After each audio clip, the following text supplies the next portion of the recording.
Welcome everyone to our June Women's Gathering, the Feminine Wisdom Circle. I'm Laura Rubinstein here with the awesome Josette Diaz, and we would like to welcome you into our circle. And Josette, would you like me to read the intention for today? Yes, I would love for you to read that. Thank Okay, I'm going to do that because it's a special one. They're all special, but you. today we're here. Our intention is to create a sacred space for wise women leaders to access our juicy feminine energy and take time to nurture our souls, connect with like hearted women, increase our capacity to receive graciously, and step into a more powerful version of ourselves. So let's just take that in for a moment. Yeah. And then we like to create safe space. And I'm going to turn that over to you, Josette. Okay. So, in creating safe space, each woman's story is hers to tell. We listen from our hearts. We don't give advice without permission. And we welcome tears as a release and sign of great healing in process. And so we are all here in this safe space now, which is beautiful. Thank you, Josette. And if you don't know already, the gatherings are based on the feminine power cards that I was talking about before we started. They're a deck of wisdom cards that I generated almost 2 decades ago. They started further along than that, but they contain 53 feminine wisdom power principles and practices. And one of the things I noticed, say 30, about 30 years ago, was there was this thing called feminine energy that at that time I didn't know much about, and nobody was talking about it. But there were a few in certain areas. I showed up at a networking meeting, and a woman stood up in front of the room and she said, "Hi, my name is Ann Hancock, and I lead gatherings for succulent wild women." And I was intrigued and scared at the same time. And she said, "And we explore the most powerful form of energy there is, feminine power." And I said, "What?" I was like, "I don't know what you just said, but I got to know." And that started my journey into exploring what feminine energy is, how we've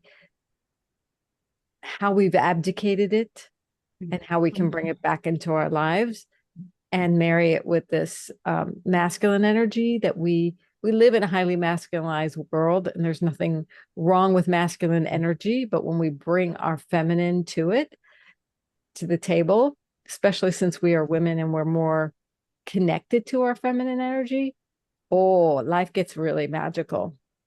So I have this motto that's behind me. It says, "Live joyfully, love deeply, and create magic in your world." And that's what my journey into feminine exploration of this energy, this non-linear,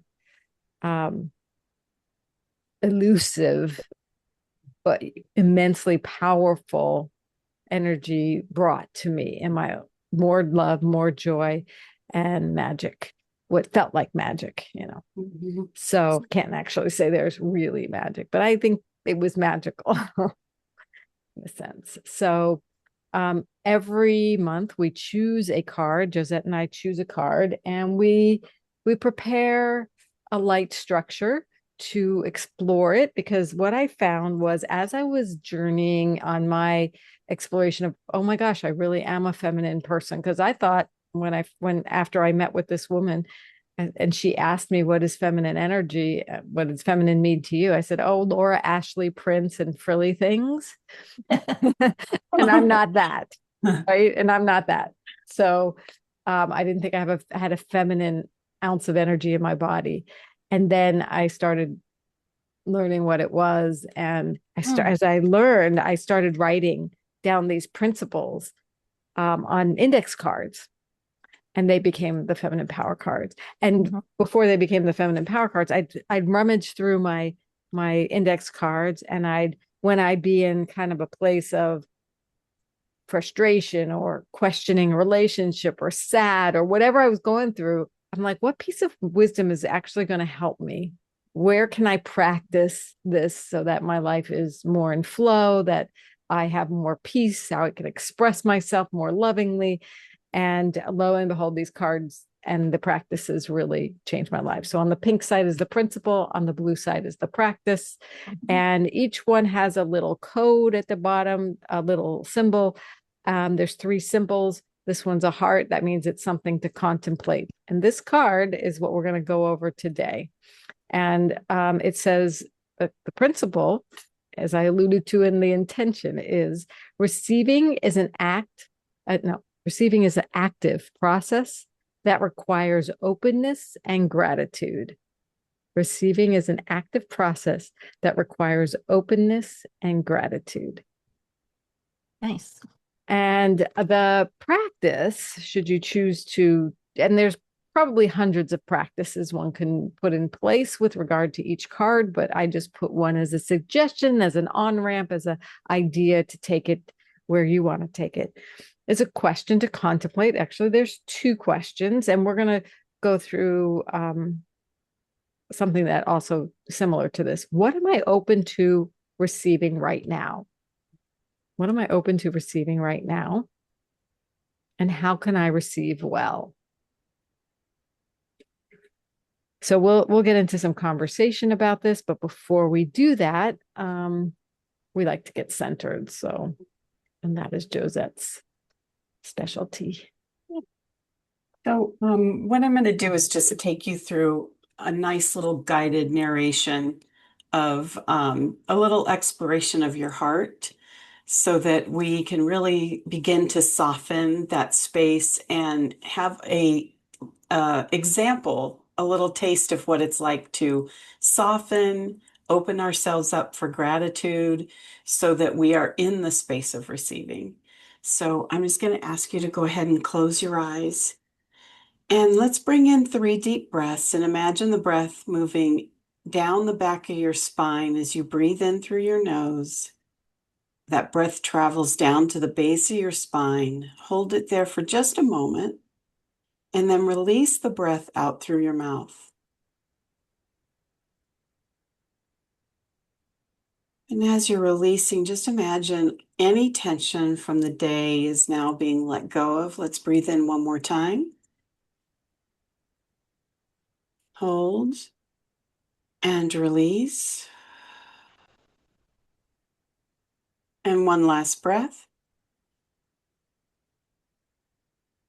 Hold and release. Now imagine a gold ball at the top of your head, and that gold ball begins to spin gently and glow brightly as it moves into the top of your head, known as your crown chakra, gently spinning, moving down into your mind's eye, right between your eyes, clearing anything that might be in your mind's eye's vision that is causing unclarity or smudginess. And then that gold ball gently moves down into your throat chakra, letting go of any miscommunication, words you wish you would have said, could have said, feel as if you should have said. Just let that gold ball of light let go of any energy that's sitting there, feeling as if it missed its opportunity. Just let that release. And now the gold ball moves right down into your heart space as it begins to glow brighter and bigger and brighter and bigger until it explodes into a tiny million pieces. And as the light from the ball begin to fade into the background, you find yourself on a heart-shaped fluffy pink cloud. And as you're lying on this cloud, you just feel so embraced in this moment that you think of something that you feel so grateful that is in existence in your life right now. And it doesn't have to be large. It can be very small. It could be a flower you saw today. It could be a lucky penny you picked up. Anything that felt like, oh, this is magic, or this is luck, or this is something I really needed. Bring that thought into your mind and let it float down into your heart as you lie there in a comfortable, safe embrace. And just allow your heart to soften around this one small thing or large thing that you feel completely grateful for. And let that gratitude build in your heart. Let it build and build until the emotion of it feels like it's filling your heart.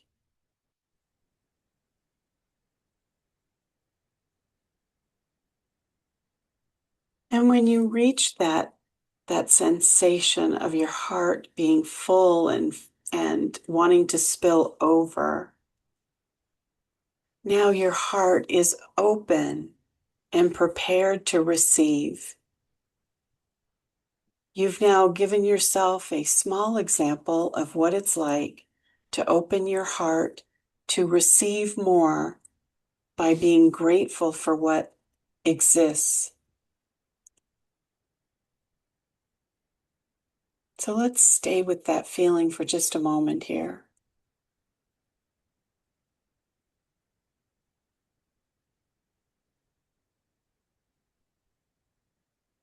And now the gold light from the gold ball begins to show up in your vision as it forms into a solid ball in front of you, glowing brightly.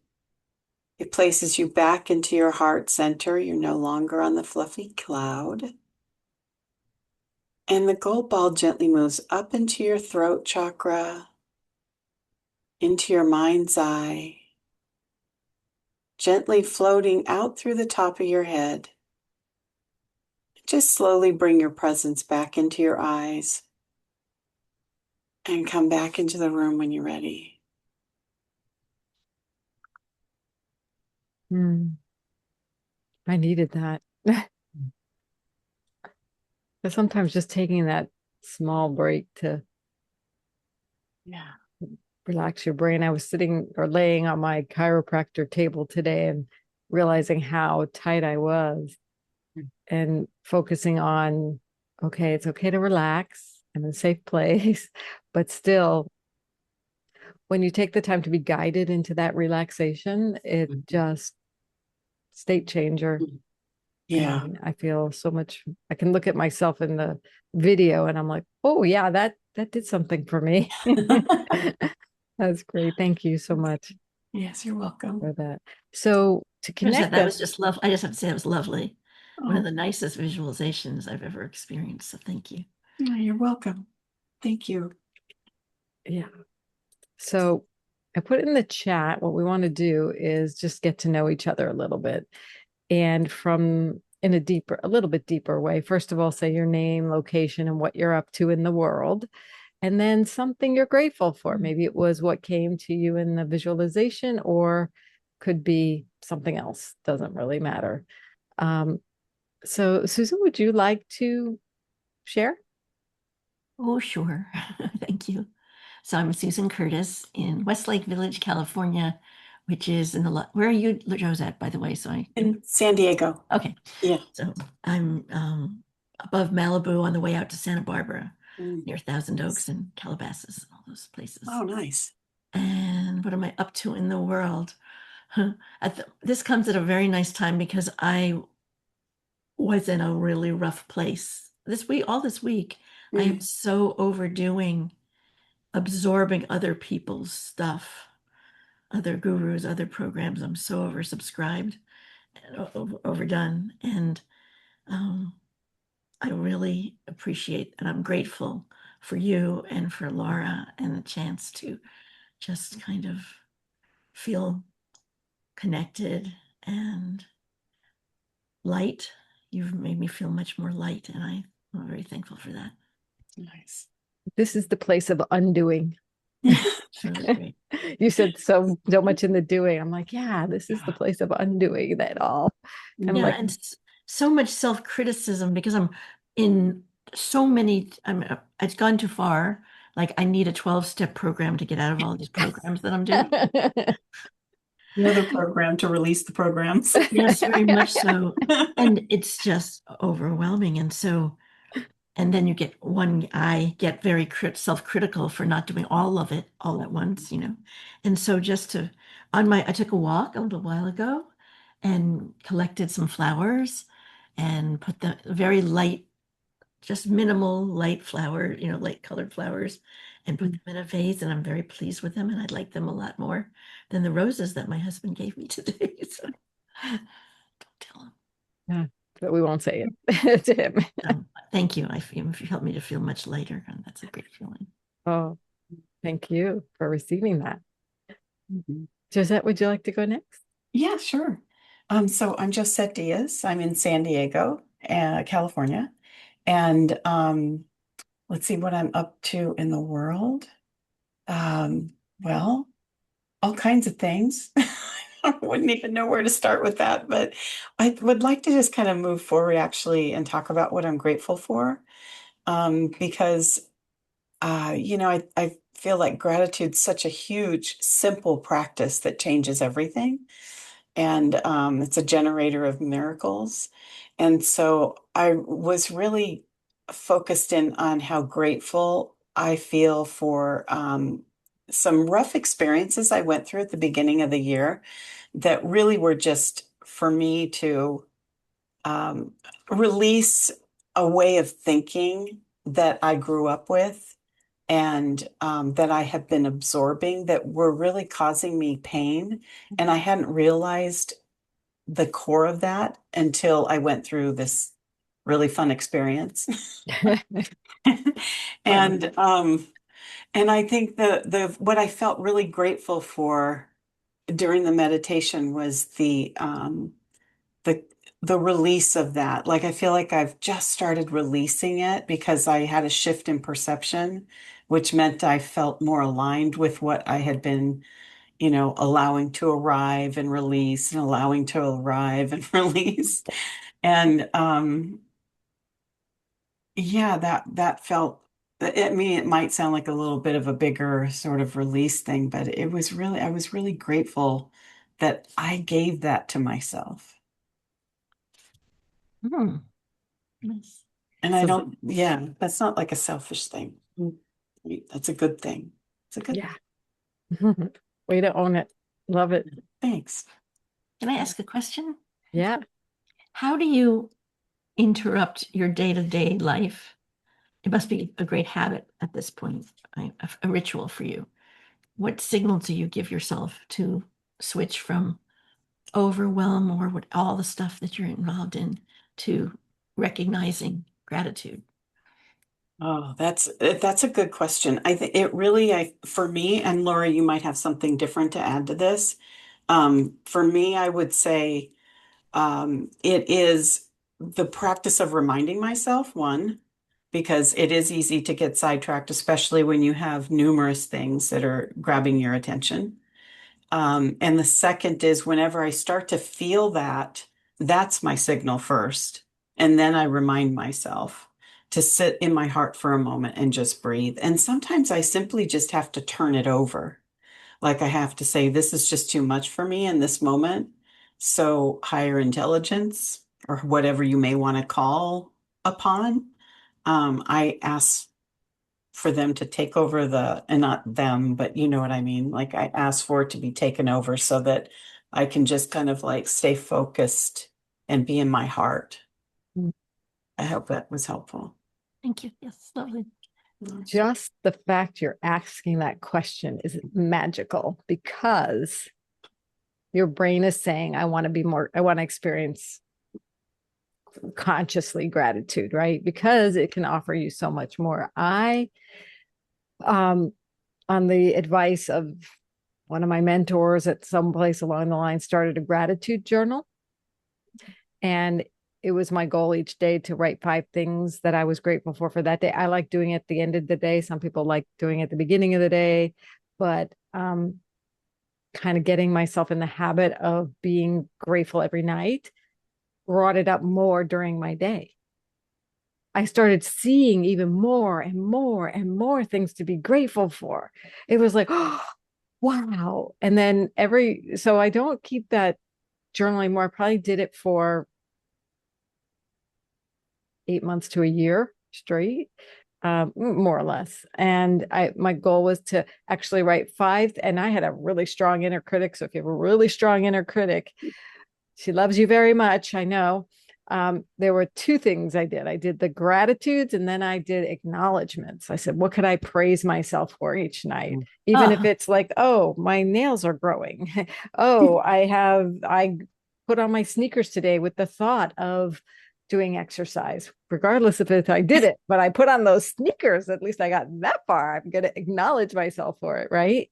So those two things shifted my world unbelievably. All of a sudden, flow started happening. Like I'd think of I need to find a mailbox, and then I'd see a mailman and his truck or her truck right there, and I just drive up and I said, could you take this for me? And boom, that errand was done. I didn't have to drive 6 miles to the post office, right? So just like things started just flowing with those two practices. It was amazing how magical. And now, like you were saying, Josette, when you get that inkling, it's because we're building this, emotional muscle around gratitude. You're like, oh, I want to amplify that. There's a book also. Maybe you've heard of it. Lynn Grabehorn wrote, Excuse Me, Your Life is Waiting. Absolutely. So, listen to that book. She'll remind you for sure. Because what I did is when I was writing my gratitudes each night, I would do what she said, which is feel into them. Like what you were saying, Josette, today is like, let that expand. Like I remember even writing one day, I am so grateful that I was in a fender bender today. Like this was years ago. I was in a fender bender. Why? And then I had to convince myself why. Like I really was grateful because number one, it wasn't worse. It wasn't a bad accident. Nobody was hurt. Number three, I wound up going on a date with the guy I bumped into. So I got a date out of it. So he's like, you don't have to pay for anything. We won't put this, but take me to dinner or something. I'm like, okay. And I was single at the time. So it kind of was like a magical thing. And this is during that period. I'm doing all this gratitudes and all I could see was like through my rose-colored glasses now, and I started being a lot less hard on myself because a therapist at the time was saying to me, Laura, you could put away those whips and chains you're using. I'm like, what are you talking about? On yourself. I was like, oh, sometimes we just don't even see how hard we are on ourselves, or we do see it and we're like, we can't help it. But these acknowledgments and gratitude softened me up hugely. And that's where I was just like, this is just like jelly beans. It's like so much fun and so juicy and delicious, my life became like that. So, and that's why we do this, because everyone should have it. Now, this card. Okay, so let me do my share. Can I add one thing really quick before? Oh yeah, please. Sorry. There's a practice that Vasi taught me years and years ago when I was going through a really hard time. And it was before my feet even hit the floor. I would imagine a ball in front of me that was clear. And then I would just allow whatever color came to me and fill the ball with that color. Then I would start applying words that I wanted to see happening throughout the day or that were themes that I was working on. Like I think at the time I was working on joy, freedom, and maybe a couple of other things. And I would see those words floating around in the ball. And when I brought that gratitude into being so grateful for the things that I was calling upon, I then was ready to release the ball and I would just toss it up in the air. And it would take me like under 5 minutes to do every morning. And then I could get up. But I wouldn't get up until I did that. And that helped me increase the practice of gratitude. Like Laura was saying, there's all kinds of ways you can do it. And that was just one way that helped me as well. Wonderful practice. Gotta try Yeah. that. See, this is what I love about the wisdom circles. We all bring our little tips and experiences to the table and we share them. So, Susan, is there anything you do that does support you that you want to share with us? Can I think on that? I'm sure there is. Yeah, yeah. I'm sure there is. No, I I just just don't didn't have know a if little something ritual at the had top come of to my you. mind. Yeah. So, we're going to do some thinking on receiving now and yeah, and see how we can implement it in our lives. So, I have a question for you, if I might, Laura. Sorry, we were such a small group. I hope it doesn't. yeah, no, this is what it is. We, like I said, we have a light framework and we have plenty of wiggle room. It's wiggle. Since you created the feminine Power. power cards 20 something years ago, I appreciate and am fascinated by the fact that you appear to continue to find joy and power and inspiration in them.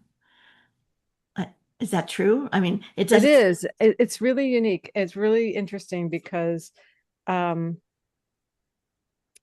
I guess for the last 3 years I brought them back. They really were in the background between when I published them and now, or the last 3 years. And because they were so life-changing, these principles, they're like evergreen. They sustain us. They're really good reminders. There may be a few things I would change in the cards if I were to when I go to reprint them, but the principles are solid. And it's funny, 99% of the time to this day, when I hand somebody a deck and they flip through it, their reaction is, I love these cards. Mhm.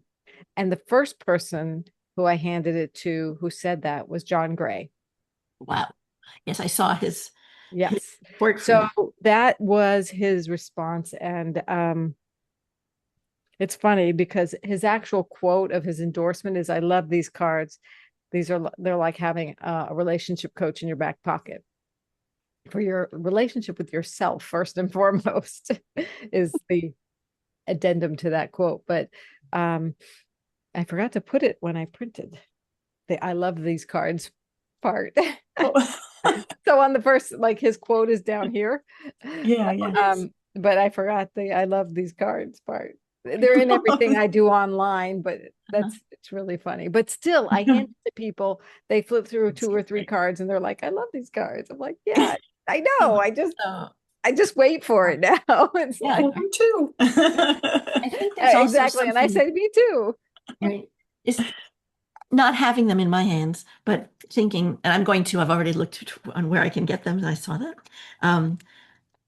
I imagine, since I have plenty of card decks in my bookcase right now, that there's something tangible about them, like that you can feel them. We live in this online weird world that, I mean, the amount of knowledge that sits behind these monitors in front of me, in these is huge, huge, huge and overwhelming. But the idea that you can have something distilled on a single card and feel it, take it in, I think is magical. I especially like it physical because it's something any woman or man, if they want, can keep in their desk drawer, pull it out, take their attention away from a device, and like you said, put it on a tangible item and get regrounded and recentered. And it's a great way to bring back that merging of all your energy. Not because you're usually, trying to get stuff done in the masculine, right? But how do we bring in the feminine? And that's why this time is so good to really connect with our souls and each other's souls and ask these like curious questions about how do I nurture my soul here? Yeah. So we haven't given you a chance to go. It's your turn. yeah, did I not go? Okay. No, I don't think you I did. didn't think I did. Yeah, we Okay, talked Laura about Rubinstein, creator of the Feminine Power Cards, digital marketer in what I'm up to in the world for my work. This is my passion and heart work. The Feminine Power Cards, Soul Collage, and doing art. And I know, Josette, you're really into creativity too. And something I'm grateful for. So it's so interesting. You said flower, and I was like, oh yeah, this morning I went out in my yard and I saw our plumeria had bloomed. And I was like, oh, it's so great. Because I looked at it like 2 days ago and I was like, there are going to be so many flowers. And I saw the first one that fell to the ground and I smelled it. I'm like, oh, there's that smell. And so I was really taking it in and kind of savoring that. And then I remembered also over the weekend, I was sitting in the car, my husband was driving, and I just had this overwhelming sense of joy and gratitude, and I can't even tell you for what in particular. I just was grateful. Grateful. I'm just grateful that I have my health and my family and whatever. So um it is a practice, and it does allow you to live joyfully, like, yeah, I think that's great. So Yeah. that is being grateful is, I think, intricately connected to receiving. Mhm. Intricately. So let's back this way up. I'm going to put the little slide on and then I'll see if I can copy and paste it in, but let me share my screen. When someone offers to give you something, and think of maybe the last time somebody offered to give you something or do something for you, what have been or what are typically your initial thoughts, feelings, reactions? Do you usually accept and say thank you or whatever, or do you say no thank you? Where are we at with that?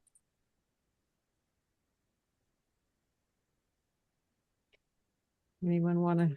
Yeah, go for it. I believe my answer would be that I do accept gratefully. I like to validate the person and recognize the heart energy that's coming from them. What did you ask? So my initial thoughts are, how lovely. Yeah. Um,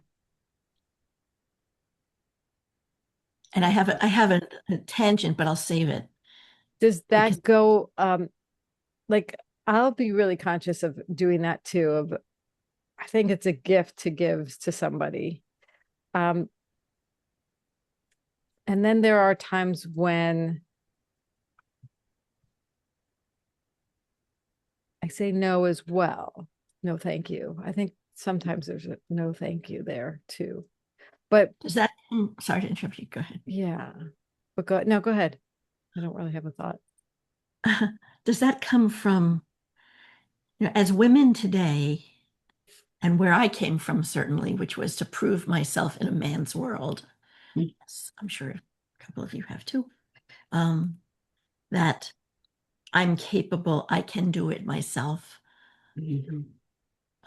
Yeah, I think by habit sometimes I may fall into that. But at the same time, yeah, it's definitely a masculine reaction, not that it's bad or anything.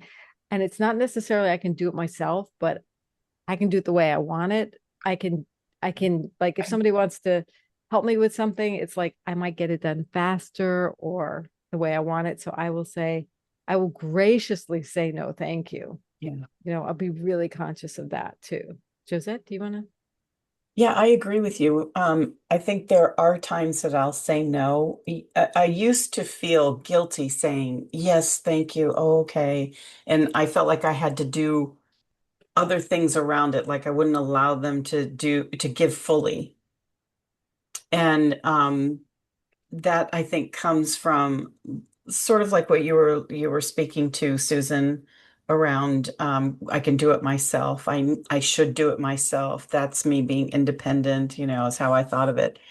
And I finally found one, you're not allowing something in for yourself that's good for you. And also you're denying someone their ability to give to you. So it's like pushing back on someone who is actually offering something from their heart is hurtful and it denies you love. And so when I realized that, this was years ago when I was young, and would then be able to be more gracious and accept the help. And then after being a mother and raising children, anyone who wanted to help me, I was more than happy to accept the help because, it's hard. It takes a village when you're a parent. And so, yeah, I think that's where I'm at with gratitude now. I'm very grateful when anyone offers me assistance. And I think you brought up a good point about graciousness. It's important to, Yeah. you know, exercise that. And I remember when I was first starting to explore receiving, and before I was just like, I did this exercise with one of my mentors, with this woman who actually stood up, and I did her, succulent wild women gatherings, and which she eventually turned into calling embracing the feminine. It was like a 6-week workshop, and I did it about 6 times. And then I begged her to teach me how to do it and to lead it, because I really wanted to embody it. She said that I was like the ice queen when I first stepped into her program, and I was like mortified to hear that, months and years later. And I was like, Yes. okay, wow. But I particularly remember her demonstrating, and maybe she asked somebody in the class to stand up, and I'm going to pull out the chair and I'm going to let you sit down, and I'm going to, help you sit in it, basically. You know how men used to do that, and they would pull out the chair for you and then you'd sit down. And she'd say, okay, well, take a seat. And she said there's a difference between taking a seat and receiving the seat. Mhm. Right. And she showed us the difference, and it was vastly different. Wow. Vastly different. Yeah. It's acknowledging the man, it's slowly going down into this seat, waiting him to nudge it in, that kind of thing, and receiving that gift of being taken care of that way. Mm. you know and what was really hard for me, and men don't even know to do these things anymore because women have kind of eschewed it, right? Mhm. we Mhm. we so how do we, I remember there was a guy I dated, and he said, when we got to the restaurant or wherever we were going, he says, wait. I'm like, okay. He went out of the car, he came around because he saw I was going to get Okay. out. Sure. Yes. I'm capable, and how do you have men who don't do that for you, right? Like, how do you invite them to do that? So at one point on a newer date with another person, I waited, Mhm. and I just smiled. Did he get And the it's message? hard. It's really hard to wait, and they don't even know why you're waiting. That's so pathetic. But they got the clue, and eventually did open the door for me. And what did I do? I was big smile, beaming at them, saying, "Thank you so much." And they're like, "Oh, Such a gentleman. right, yeah, he's Yeah, such a right. gentleman." But it's not honored anymore. It's not thought of anymore because we're in this go, go, go world, and that giving and receiving. And I really think receiving is giving. When somebody offers you something, it's a gift to receive it to them. If you Yes. complete the cycle, if you cut them off from their gift, I think you were kind of alluding to that, Susan, earlier. It's a gift, I think, of recognition, Yes, Mhm. right? of That's acknowledgement, of gratitude, of, thank you. like, thank you so much. It's saying it, like you said, acknowledging them for being an amazing human being, Yeah. a generous human being, Mhm. right? I see your generosity. I see your heart. I see the love you have and the way you want to express it to me, right? And yeah. So I think the next question is, what am I open to receiving well? What else am I open to receiving well? What would I like to receive well? I have to share something, if I may, real quick before Yeah. go into that, which is that how amazed I am at my daughter. She's 35. She's newly single. She was engaged. No, she was together with a boy and then man for 10 years. And they got engaged, and she realized just how much he had destroyed her and financially and everything else was really bad. It's been a tough year, but she's been dating quite a bit and she's a master at it.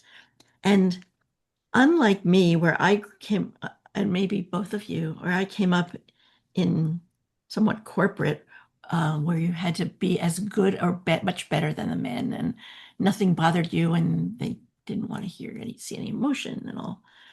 She's like the opposite, and for example, she says, he asked me out on our next date. I say, where are you going? She says, oh, I don't know. I'm going to leave that up to him. Right? Well, he doesn't know Westlakeville. He's going to come up here though. And I said, are you going to give him any suggestions? And she'll say, no, he can go on Yelp or something like that. Like she wants to empower the man. She does that a lot. And I'm impressed and kind of gabberflasted. Yeah. Because it's not the world I was exposed to. Right. Right. My husband was reading an article in the New York Times about how women are going back to traditional values. Yeah. And it's sort of good, sort of could be taking us back backwards. I think if we're doing it well and we're receiving well, like she's going to receive his planning of this date and where he's going to take her and all that, versus just letting, for the long term, letting him make all the decisions versus getting any input. I think there would be an imbalance there, but I think there's a nice dance that can be done, that as we get to know each other, we let each other lead in the ways we need to lead. Now, one of the things about within ourselves, masculine, feminine energies, I find that if I allow myself to make decisions from my feminine, then my masculine can take that on and implement. Interesting. Yeah. So because my feminine is tied to my heart, my soul, my discernment, my integrity, my emotions. And there's so much going on there that if I use that, I can make the highest and best decisions for myself.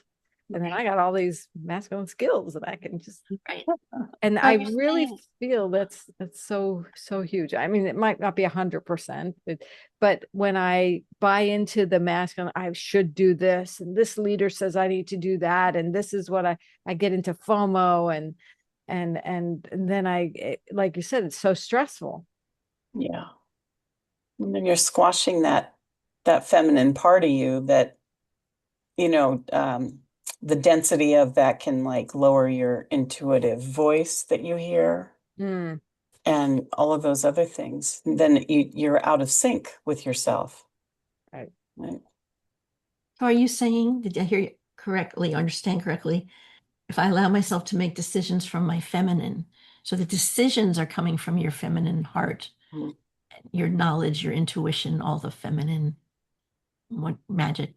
And then your masculine, you said my masculine can take that on. That means your masculine can implement. Is that right?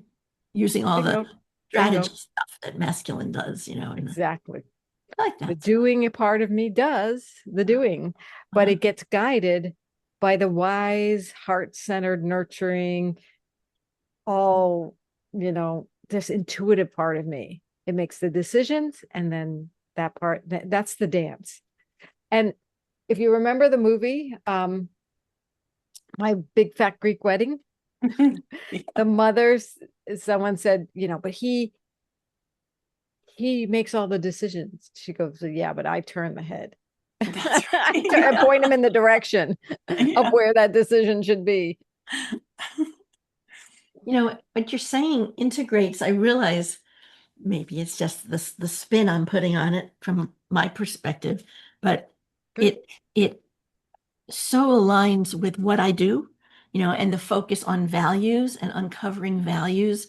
And values, I think, are very feminine, recognizing that we are entitled to uncover and align with and follow our values. Yes. It's very different, I think, than what men feel that they're allowed to do, which is follow the rules of what makes for success. Yeah. Right. And what gender norms are for them. Mm-hmm. That was a good term for that. Exactly. And but the men are being invited in to also step into their hearts. And as you saw with Iman, he's very connected to his heart, and he was very vulnerable, and he is a great, so he's the mirror of a woman in her feminine, being led by her feminine, and a man in his masculine integrating feminine into that, so he can make more connections and live from a place that's more fulfilling for him. And I think they're kind of like, I think it's just beautiful. If you watch Iman, he's a great example of the gentle masculine, which is so immensely powerful. Yeah, but yeah, it's that's my little secret that it took me 10 years to figure out, but I've been evolving it ever since, shall we say, because I really feel like the feminine is elusive. Our feminine energy, what it can really do for us, it's not black and white. It's different for every woman. And we know we have this intuitive capability. We know we have these values. We know we have this loving heart, and practicing listening, being with, talking with the masculine side, having a conversation between your feminine and masculine side in a very open way can evolve how you work, how you integrate, and let go of stress, and still be in the presence of, say, a weekend of taking on in lots of leaders' thoughts and ideas. You'll look at it a whole different way when you bring your wise values and the tools that the feminine has. And tools is not a great word, but it's kind of like the abilities. They're like the abilities that the feminine has to. It's like, think of a queen. If you were a queen going to these events, how would you see it, think about it, hear it? What would you do next? That kind of thing. Like you have this whole repertoire of a queendom in your life.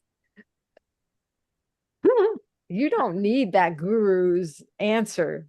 No. But it might be, and it's one of your, if you granted audience to that, and it may enhance something about your life, but it isn't something you take on as a have to, a should, or a I'm not good enough to do it, like that kind of thing. There's a whole different perspective you can bring to it now when we integrate these other parts of ourselves in there. It's options, right? It's just data and options. It's data, options. It's also feeling into it. How does it resonate with those values? How does it resonate with your truth beyond your values? Like, your values are a really good framework, but there's something underneath that framework. It's your soul. It's kind of the manifestation of your soul, but not quite, because you can't quite codify your soul. That's why I love soul collage. Soul collage is this intuitive collaging process. You make collages that are this big. They're 5x8. And you then read them after you put them together. And usually you're putting them together with one energy in mind. Like if you're struggling with fear, or your inner critic, or a dream, or a decision, or discomfort in your body or anything. It doesn't really matter. A person, a challenger in your life, a pet, it doesn't really matter. You can process anything and you think you're doing it about that thing. And then you read it and it's about, it could be about anything actually, because of pictures offer you 1,000 words, right? Yeah. I don't remember the saying exactly, but you know what I'm talking about. 1,000 Are words. worth 1,000 words, right? So I'm going to show you a soul collage card that I made. It's pretty, but it's you can make anything you want, and it's a bridge and a peacock, basically. Oof. Right? Very pretty. So when I made it, it meant one thing, but since there's no words on it, there's nothing referencing any time in it. It's valuable to me in this moment if I want it to be. And I could ask the card, which I'm really asking myself, is what can this card tell me about whatever, about what does this card want to tell me now about where I'm at in my life, or Maybe see it for one more second. yeah. So pretty. Love it. Yeah, and it's much brighter. It's much greener. It's kind of washed out on the screen, but really first what I do is I say, what do I see? I see a bridge. I see a peacock. I see water. I see a forest. I see grass. I see blue and darkness. I see. And so you say just what you see, and then you say, okay, how does this relate to my question? So if I had a more specific question, I might, want to say about anything, but what I see is that I'm being guided to cross a bridge. There's a bridge that I'm going to be crossing, and that peacock is watching over me. That I have there's going to be elegance and grace and whatever. So it's just an example of a half-second, a half-minute reading of this. I could go deeper with it, and I could really ask it a question that's on my mind, but nothing's coming to mind right now. But it's here for me. I always I keep it right here on my shelf, and I'm thinking,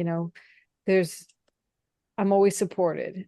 I made this card when I moved into this house, and I was having a hard time. It's a great house, but I missed the neighborhood where I moved from.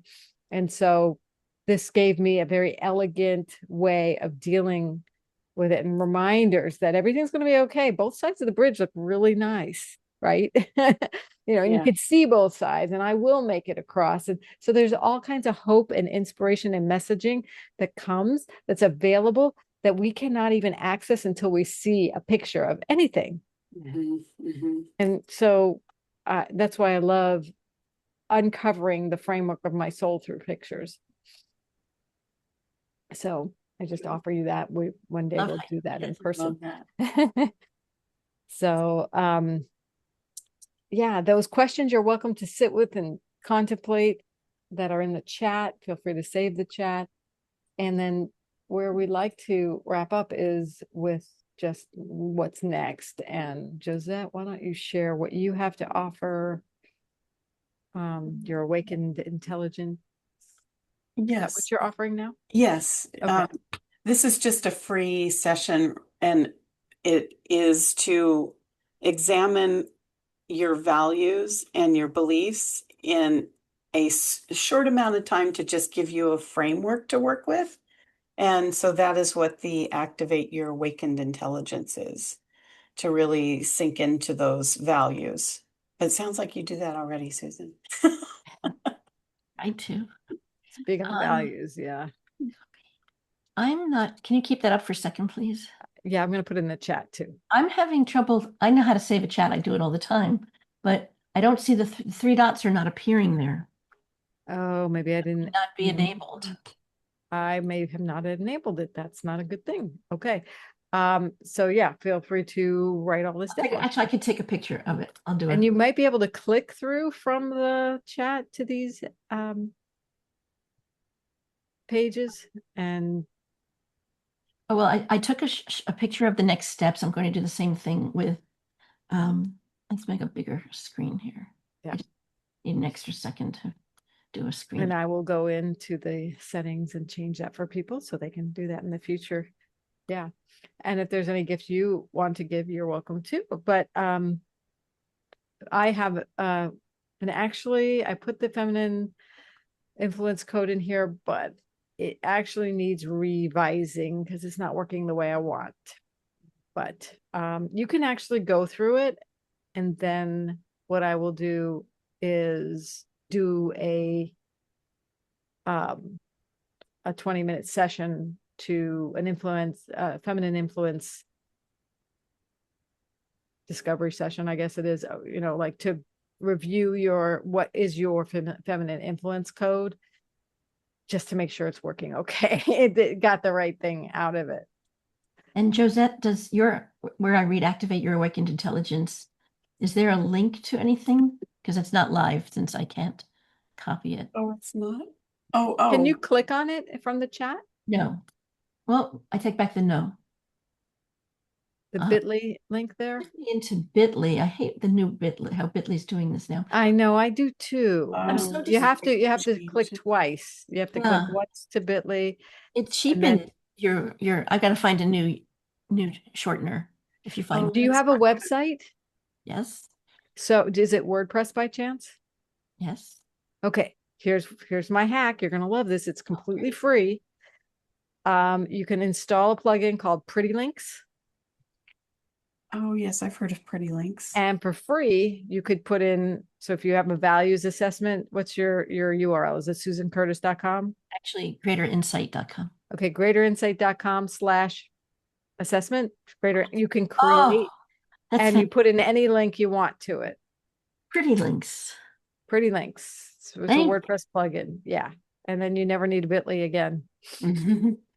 Fantastic. Plus, I've always not wanted to have bit.ly whatever it is, bit.ly. Yeah, bit.ly. Yeah, or bit.ly.com. Yeah. Or bit.ly, actually, bit.ly, but still. Yeah. This is wonderful. Thank you. Yeah. So it's awesome. And same thing, you see the femininepowercards.com/assess. That's actually a page on my website, but I do it all the time. Transformtoday.com/femcircle takes you to my Zoom link. Right. For sign up for this. Josette, is your link where it says activate your awakened intelligence, is that supposed to go to your calendar? Yes, it goes straight to my calendar. Yeah. And maybe I'll make it. So next month's theme is responding. We have receiving, but now we're going to talk about responding and responding with truth, and what that is, what that isn't, what we struggle with, what we want to see happen, what's possible. So please join us. We'll be doing that on July 28th at 4 p.m. again, 1 hour. And it's just a great time to share your wisdom and connect with each other's hearts. So thank you so much for being here. This was a beautifully rich conversation. I feel so privileged to have been here. I just enjoyed you both so very much. You're inspiring. Well, happy anniversary. Gotta go do that now. So thank you and enjoy your evening.